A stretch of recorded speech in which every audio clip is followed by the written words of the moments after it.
We now know the names of the two people police say are responsible for yesterday's mass shooting in San Bernardino. CTV's Tom Walters joins us now just down the road from the crime scene.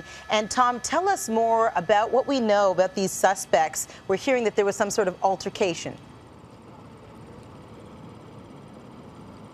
Yeah, we have heard that, and we know that yesterday morning, Syed Farouk and Tashfeen Malik dropped off their 6-month-old baby with relatives and then went on a shooting spree that killed 14 people and injured 17.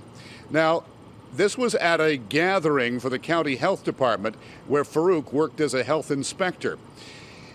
It's reported that there was some sort of altercation, some sort of conflict or confrontation at that event, and that Farouk left angry, returned a short time later with Malik, and then the shooting began. But far from being a spontaneous act of rage, police see this as something that appeared planned because the two were heavily armed, they were in tactical gear, and they had fake and possibly real explosive devices with them. Not something that could easily be done on the spur of the moment. So today the challenge is trying to figure out whether this was a spontaneous act of rage or something planned, and police are not ruling out either workplace violence or terrorism, Marcy. Yeah, not ruling those out at all. And that brings us to the question of motive, and that's where the investigation seems to be going now. Meantime, Tom, what about the community itself and the people that worked at this center, just trying to make sense of something that makes no sense at all? Well, and I think that's exactly the problem, Marcy. I think that this is the kind of thing that is just an inexplicable heartbreak. I mean, how do you go back to that office? How do you go back to work? This is a facility that existed to serve the needs of people with developmental disabilities. These were people doing work to help other people in the community.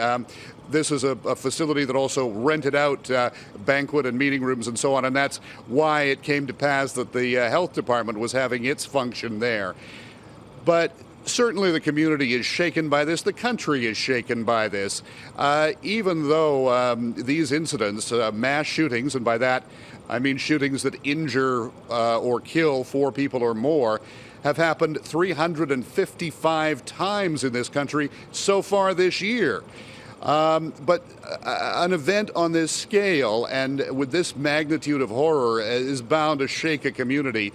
And it is, of course, rekindling the perennial discussion in this country about gun control, but it's certainly unlikely to resolve it. Shake a community and also shake a president who's had to take to a podium 16 times during his presidency to speak about gun control and tragic events like this.